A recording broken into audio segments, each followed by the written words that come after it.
कहानी की शुरुआत होती है मई 1999 में, यानी कि करीब 23 साल पहले। मई का महीना था, 1999 साल। 14 साल की एक लड़की दोपहर के वक्त हांगकांग के एक पुलिस स्टेशन में अचानक अकेले पहुंचती है। पुलिस वाले पूछते हैं क्या हुआ। वो कहती है मैं बहुत परेशान हूं, पिछले कुछ हफ्तों से, करीब 3 से 4 हफ्तों से एक भूत मुझे तंग कर रहा है। पुलिस वाले हंसते हैं। लड़की कहती है कि बात हंसी की नहीं है, मैं सीरियस कह रही हूँ। एक भूत है और ये भी बता रही हूँ कि वो भूत एक औरत है और वो मुझे तंग कर रही है और मैं देख रही हूँ उस भूत को। तो मुझे वो भूत कई बार इलेक्ट्रिक के वायर में बंधी हुई मिलती है, उसके गले के वो घूंटा जा रहा है, पूरे शरीर पर जख्म के चोट के निशान हैं और वो मुझसे मदद मांग रही है और फिर वो मर जाती है। पुलिस वालों ने पूछा कि ये है क्या, तो उसने कहा कि मैं ये डेली सपने में देख रही हूँ, बट मुझे लगता है कि ये है, ये औरत और ये भूत है और इसका कत्ल हुआ है। पुलिस वाले उसकी बात को हंसी में, या फिर एक बच्ची है 14 साल की है, पुलिस को उलझा रही है, कहानी सुना रही है, ये समझकर उस बच्ची को वापस लौटा देते हैं। अगले दिन बच्ची फिर पुलिस स्टेशन पहुंच जाती है। कहती है मैं सच कह रही हूँ कि एक भूत है, एक महिला की भूत है जो मुझे तंग कर रही है और उसका कत्ल किया गया। अब पुलिस वाले फिर भी यकीन नहीं करते। फिर वो लड़की एक ऐसी बात कहती है कि इसके बाद पुलिस वालों को थोड़ा सा सीरियस होना पड़ता है। वो 14 साल की बच्ची कहती है कि जिस औरत का भूत जो मेरे सपने में आ रहा, जो मैं देख रही हूँ, उसका कत्ल हुआ, जो मैं आपको बता रही हूँ, बिजली के तारों से उसे बांधा गया, उसका गला घोंटा गया, उसे बहुत टॉर्चर किया गया, वो जो भूत है उसका कत्ल हुआ है और कत्ल करने वालों में जाने अनजाने एक मैं भी हूँ। अब जब पुलिस ने ये बच्ची के मुंह से ये बात सुनी कि अब तक वो भूत की बात कर रही थी, लेकिन अब कह रही है कि जिस भूत की वो बात कर रही है उस भूत का कत्ल हो चुका है और उसके कई कातिल में से एक ये 14 साल की बच्ची भी है। पुलिस थोड़ी सीरियस हुई। फिर उसने पूछा कहाँ का मामला है।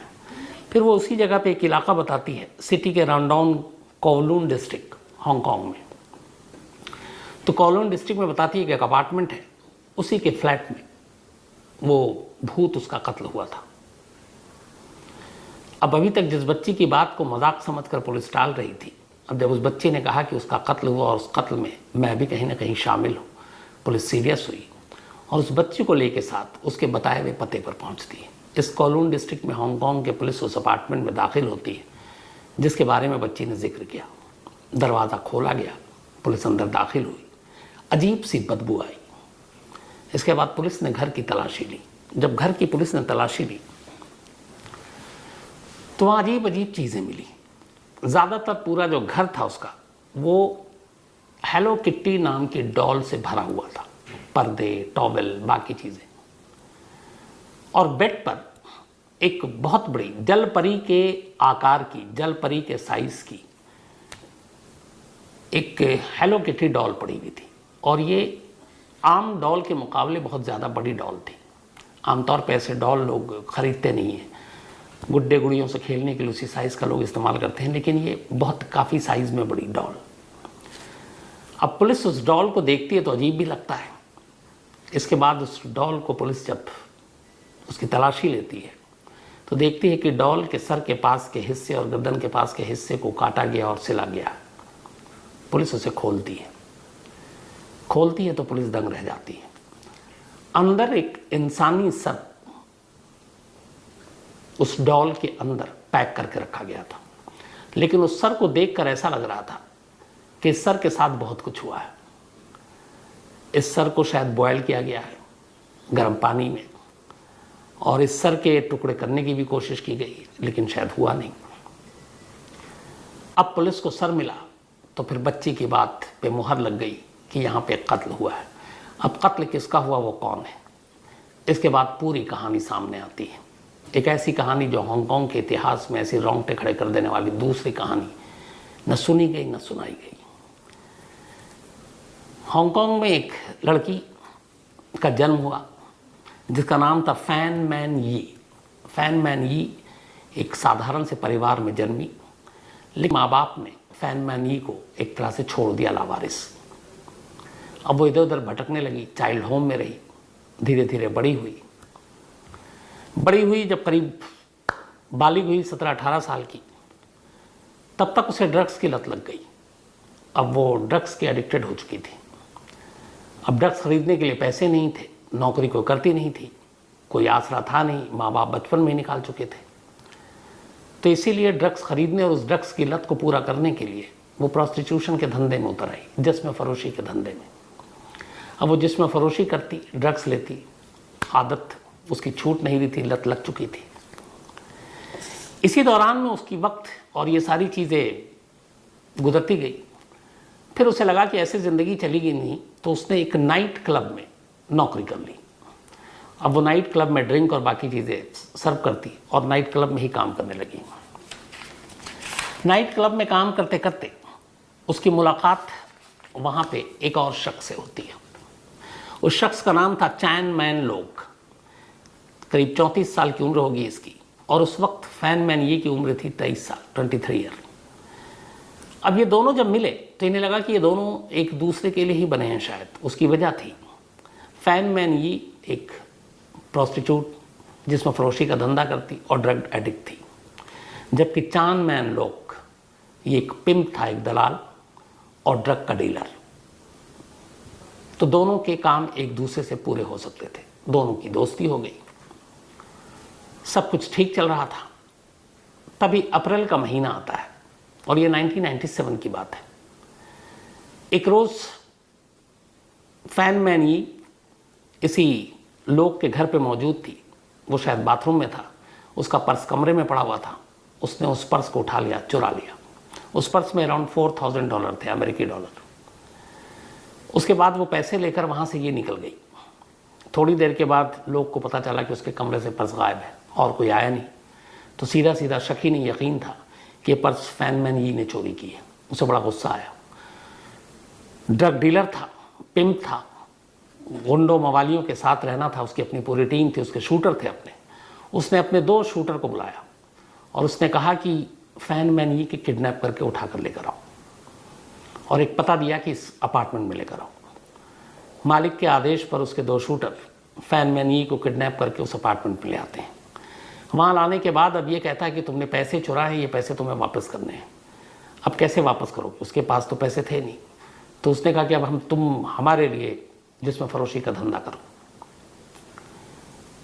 कराता रहा वो, कुछ वक्त बीता, फिर उसे गुस्सा तब भी था।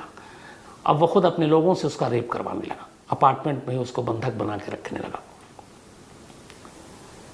फिर धीरे धीरे ऐसा वक्त बीता कि जुल्म की उसने इंतहा कर दी। अपने जो उसके गुंडे पले हुए थे वो लोग उससे दिन में कई बार रेप करते, सिगरेट से जलाते, मारते, पीटते। उसके सर को एक तरह से पंचिंग बॉक्स बनाकर उसके पंच मारते।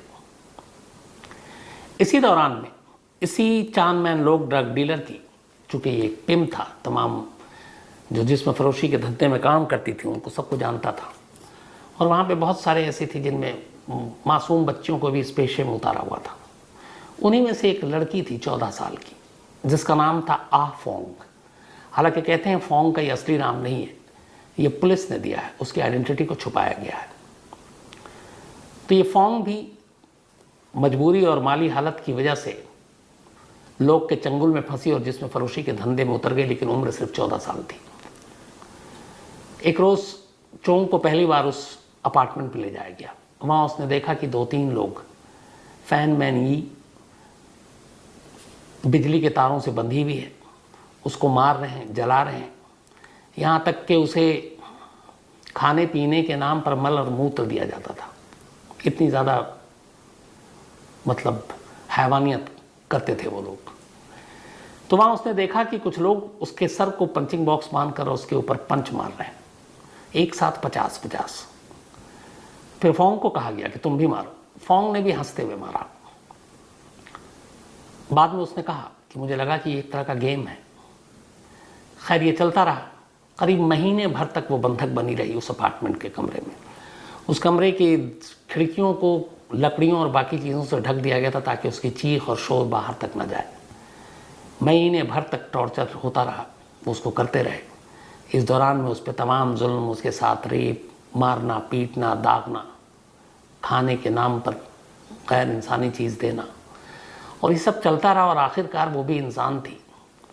महीने भर के बाद उन ज़ख्मों और उन चोटों और उन तकलीफ़ों की वजह से अप्रैल 1997 में एक रोज़ जब ये लोग के फिर तमाम लोग उसके ऊपर जुल्म करने के लिए कमरे का दरवाज़ा खोलकर अंदर आते हैं तो देखते हैं कि वो बेहोश पड़ी है। फिर उसके नब्ज़ टटोलते हैं तो पता चलता है ये बेहोश नहीं, वो मर चुकी है। अब उन लोगों को बड़ा वो लगता है कि ये कैसे मर गई। मरने के बाद भी उनकी हैवानियत नहीं जाती। अब मौत के बाद बॉस को खबर की जाती है, चांदमान लोग को। वो कहता है कि अब बॉडी निकाल कर कहीं फेंकना खतरनाक है। बॉडी को बाथटब में ले जाते हैं, बाथटब में उसके टुकड़े करते हैं। टुकड़े करने के बाद अब ये है कि एक तो बॉडी की गंध न फैले आस पड़ोस में और पुलिस तक पहुंचे नहीं, तो फिर वो तरीका सोचते हैं। अलग अलग टुकड़ों को वो किचन में ले जाते हैं। किचन के जिन बर्तनों में वो अपने लिए खाना बनाते थे उनके लोग और वो, उन्हीं बर्तनों में फैन मैन यी की बॉडी के टुकड़ों को गर्म पानी में उबाला जाता है, पकाया जाता है, और फिर उसे अलग अलग पॉली बैग में डालकर अलग अलग वक्त में ले जाकर बाहर कचरे के ढेर पर या जहाँ पे कुत्ते नज़र आते वहाँ फेंक देते।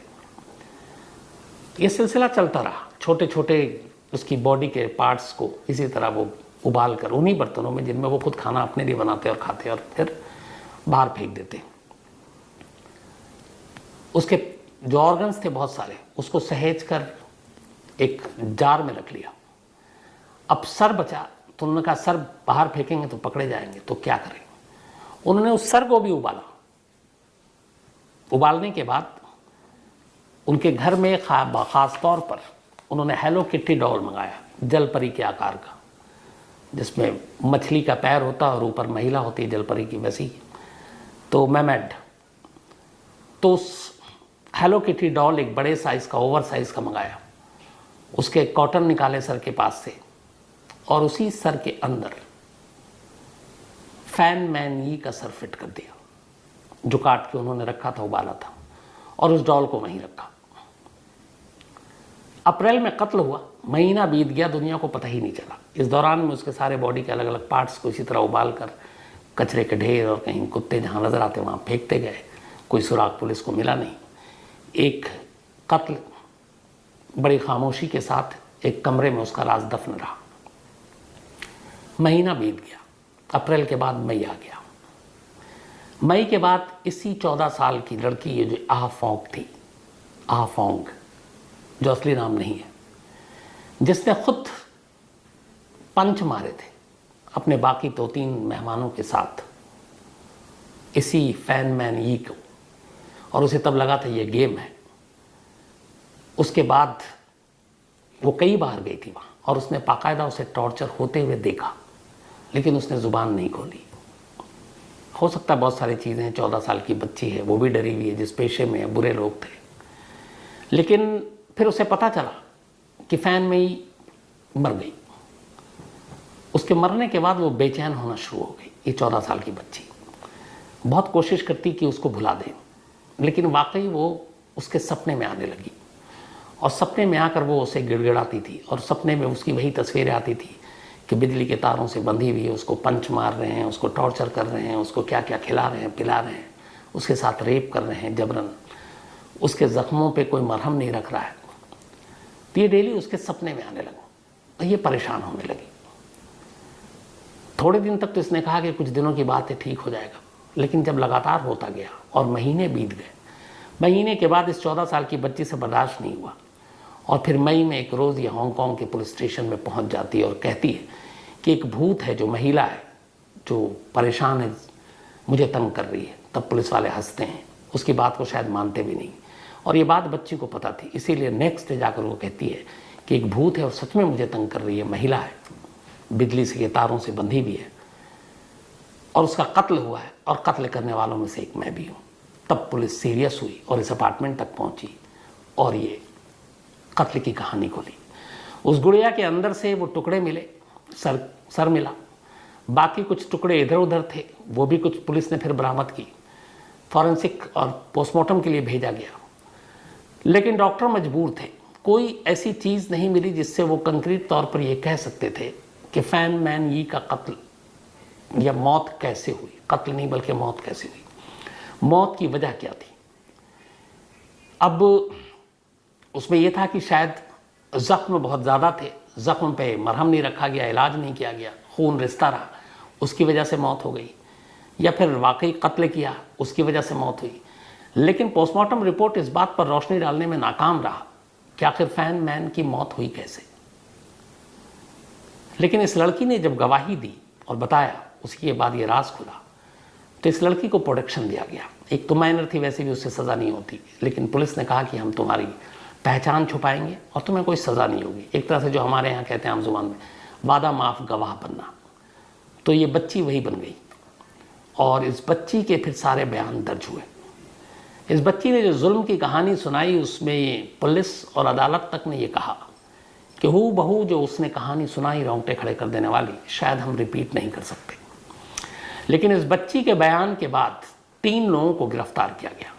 उनमें एक चांद मैन लोग जिसने हुक्म दिया था किडनैप करने का, जिसका पर्स चोरी हुआ, और उसके 2 शूटर जिन्होंने उसको किडनैप किया था। इन तीनों को पुलिस ने गिरफ्तार करके अदालत में पेश किया। मुकदमा चला, लेकिन अब मुकदमे की बहस इस बात पर थी कि क्या फैन मैन यी का कत्ल हुआ है या फिर टॉर्चर की वजह से उसकी जान गई है। अब इन दोनों में फ़र्क है। कत्ल होना और एक गैर इरादतन हत्या, मतलब इतना मारना पीटना लेकिन जान न लेना, जान लेने की कोशिश करना। तो अब हांगकांग का अपना कानून था। अदालत में जब ये बहस और मुकदमा चला तो आखिर में अदालत ने यह माना कि इस बात के कोई सबूत नहीं है कि फैन मैन यी की जान कत्ल लेने की वजह से हुई। हो सकता है 1 महीने से ज़्यादा उसको टॉर्चर किया जा रहा था और वो धीरे धीरे किस्तों में मरी है, इसलिए मर्डर के चार्जेस इन तीनों पे नहीं लगाया जा सकता। लेकिन मैन स्लॉटर, इसके चार्जेस लगते हैं। इंसानी मांस को पकाना, उसके टुकड़े करना, सर को डॉल के सर में डालना, ये सारी वो चीज़ें हैं जो कभी भी हांगकांग के इतिहास में किसी ने सुनी नहीं, और इसीलिए ये कत्ल से भी ज़्यादा सीरियस मैटर है। इसी के बाद अदालत ने इन तीनों को लाइफ इम्प्रिजमेंट यानी उम्र कैद की सज़ा सुनाई और कहा कि इनकी सज़ा यही है कि ये उम्र कैद अंदर रहे। हालांकि बहुत सारे लोगों ने कत्ल का केस या चार्ज न लगाने पर वहाँ पे आवाज़ भी उठाई, लेकिन अदालत और वकील इस बारे में मजबूर थे कि चूँकि कोई ऐसे एविडेंस नहीं था, न पोस्टमार्टम रिपोर्ट न डॉक्टरों की राय ये साबित कर रही थी कि वाकई कत्ल हुआ है या फिर ज़ख्म की वजह से जान गई है, तो उनको उम्र कैद की सज़ा हुई और इस शर्त पे कि 20 साल से पहले इनको पैरोल भी नहीं मिलेगा। उस बच्ची को छोड़ दिया गया और उस बच्ची की पहचान को छुपा कर रखा गया। ये तो कहानी का एक पहलू था। दूसरा पहलू ये था कि जब ये केस अदालत में आया और इस बच्ची ने जिस तरीके से गवाही दी जाकर पुलिस स्टेशन में चलकर, तो शुरुआत ही एक घोस्ट यानी एक भूत से हुई। बच्ची ने कहा कि एक भूत है जो मुझे तंग कर रही है, वो महिला है। फिर पुलिस को बताती मैं भी उसके कत्ल में शामिल हूँ जाने अनजाने। तो एक घोस्ट से शुरू हुई जिसने शायद उस बच्ची के ज़रिए पुलिस तक एक चश्मदीद को भेजा। लेकिन ये सिलसिला यहीं नहीं रुका। जब अदालत में ये मामला पहुंचा और ख़ुद ये वहाँ के लीगल रिकॉर्ड पर मौजूद है, ये अंधविश्वास या सिर्फ भूत की बातें नहीं है, उसमें यह है कि जब डॉक्टरों ने उस हेलो किटी डॉल के अंदर से निकाल कर उस सर को और बाकी जो चीज़ें बॉडी के पार्ट्स और बाकी चीज़ें थी अदालत में सबूत के तौर पे पेश किया गया, तो कहते हैं कि उस वक्त तक और उसमें से अब कोई गंध नहीं आ रही थी, कोई बदबू नहीं आ रही थी। लेकिन जब अदालत में उसे पेश किया गया तो पूरा अदालत का कमरा बदबू से भर उठा अचानक, और ख़ुद डॉक्टर और बाकी लोग चौंक उठे कि अब तक जो उनके पास था इसमें से कोई अब बदबू नहीं आ रही थी। उसमें बहुत सारी चीज़ें भी उन्होंने अपने जो केमिकल होगा सब, लेकिन अदालत में उसको खोल के रखते ही, अजत को दिखाते ही पूरे अदालत में बदबू ही बदबू आ गई। कैसे, ये खुद किसी को नहीं मालूम। दूसरा, जब ये बहस चल रही थी और इन तीनों अक्यूज्ड के जो डिफेंस लॉयर थे, जब वो उन्होंने कहा और इस बात पे बहस हो रही थी कि मर्डर के चार्जेस नहीं लगते क्योंकि कहीं से भी ये प्रूफ नहीं होता है, पोस्टमार्टम रिपोर्ट से भी, कि उसकी जान कैसे गई, मौत की वजह क्या है, तो इसलिए हमारे जो सारे मौकिल हैं उनको मर्डर के चार्जेस से दूर रखा जाए। कहते जब वो डिफेंड कर रहा था, अचानक कोर्टरूम की जो लाइट और बत्तियां थी वो बहुत तेज़ी से जलने लगी थी और लोग चौंक उठे थे कि ये क्या हो रहा है। अदालत में इस मुकदमे के दौरान बहुत सारी फीमेल औरतें, महिलाएं भी बैठी रहती थीं और ख़ुद जज ने ये भी कहा एक बार कि कई बार मैं जब उन औरतों की तरफ देखता था तो मुझे लगता था कि ये फैन मैन ये बैठी हुई है, उसकी शक्ल उन औरतों में नज़र आती थी। अब ये कैसे था? तीसरी चीज़ जो थी इसकी ये थी कि जिस अपार्टमेंट में ये सब कुछ हुआ उसके बाद वहाँ पे दूसरे किराएदार आए, लेकिन हफ्ते भर भी नहीं रुके। उन्हें अजीब अजीब चीज़ें और फैन मैन ये दिखाई देती थी, वो भागने लगे। फिर कोई और किराएदार आया, वो भी भागने लगा। यहाँ तक कि उस अपार्टमेंट के बराबर में जो लोग रहते थे उन्होंने भी धीरे धीरे अजीब अजीब आवाज़ें सुनी। सीढ़ियों पर फैन मैन यू को गिड़गिड़ाते हुए देखा, बिजली के तारों से बंधे हुए देखा, उसके ज़ख्मी बदन को देखा। वो सब डर गए और भागने लगे। अब उस अपार्टमेंट में आलम यह हो गया कि जो किराएदार थे वो सब भागने लगे। अब जिसकी ये बिल्डिंग थी उसको बड़ा नुकसान। फिर उसने इसको लीज पे, किराए पे देने के, किराया कम करने के सारे कोशिश कर ली, पर कोई नहीं आया। आखिरकार 2012 में इस इंसिडेंट के 97 में ये हुआ था, तो करीब 15 साल के बाद, 15 साल बीत गए लेकिन लोगों के मन से, दिलों से वो दहशत, वो खौफ नहीं निकली। 15 साल के बाद मजबूरी में स्टेट डिपार्टमेंट ने ओनर की रजामंदी से कहा कि इस अपार्टमेंट को गिरा दो, ताकि इसकी जो खौफनाक यादें उसी के तले जमींदोज हो जाए। और इस अपार्टमेंट को गिरा दिया गया ताकि फिर उस फ्लैट, फिर उस यी के बारे में कोई ऐसी बातें ना करे और ना कोई देख पाए कि वाकई वो उसका भूत है, क्या है जो डरा रहा है। तो इस पूरी बिल्डिंग को गिराना पड़ा। और ये सारी चीज़ें कानून के पन्नों में, सरकारी पन्नों में वहाँ दर्ज है।